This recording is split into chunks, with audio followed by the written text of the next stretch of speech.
ओम जय गुरुदेव. आज चला बाहेरचं जास्वंदाचं झाड बघून घ्या सगळ्यांनी. माझ्या इथं जास्वंदाचं झाड आहे दारात. हे जास्वंदाचं झाड आहे, हे दाखवते. अजून मोकळंच आहे, इथं काही केलेलं नाही. हे बघा जास्वंदाचं झाड. आणि इथे बाहेर आल्यानंतर ही गल्ली आहे.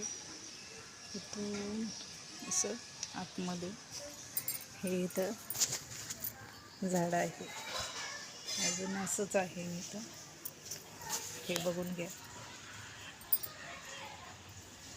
असं छान वातावरण, सुंदर वातावरण माझ्या इथं आहे. खूप छान वाटतं इथं. सगळं आईचं सहवास आहे या जागेमध्ये, ह्या घरांमध्ये. आणि इतकं प्रसन्न वाटतं इथे, काही सांगू तुम्हाला. खूप छान वाटतं. आता मी घरात आले. हा गुरुदेवांचा फोटो आणि मापन मावतीचा फोटो आहे. तर याच्यावरती सर्वांसाठी आशीर्वाद दिलेला आहे.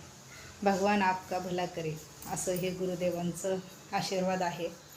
अशा वातावरणामध्ये मी राहते. खिडकीतनं बघा बाहेर कसं दिसतंय. हे असं छान वातावरण. इथं आईचा खरंच निवास आहे आणि खूप प्रसन्न वाटतं माझ्या घरी. ही एक रूम पत्र्याची आहे आणि ही आहे ती स्लॅबची आहे. इथं देवघर आहे. अशा पद्धतीने आपलं खूप छान आणि खूप सुखी ठेवलं आहे आईने. आईचा आशीर्वाद आहे. खूप प्रामाणिकपणा हा उपयोगाला येतो आणि खऱ्याचं फळ खूप चांगलं असतं. आणि जेव्हा आपल्यावर दैवी शक्ती असते तेव्हा आपण कसल्याही संकटातनं बाहेर येतो. हे अजून बाहेर माझं मोकळंच आहे, बरीचशी जागा आहे.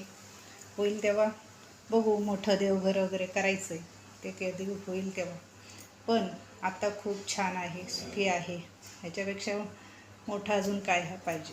आणि अशी इच्छा आहे की जे खरंच दुःखी आहेत किंवा ज्यांना खरंच देवाचा मार्ग भेटत नाही, त्यांना मार्ग दाखवावा, ह्या उद्देशाने मी हे रील्स बनवते, व्हिडिओ टाकते. आणि सांगण्याचा हेतू एकच आहे. खूप अनुभव आहे. आईची खूप शक्ती आहे माझ्या मागे. ओम जय गुरुदेव. आई राजाऊ देव देवम पद्मावती माता की जय.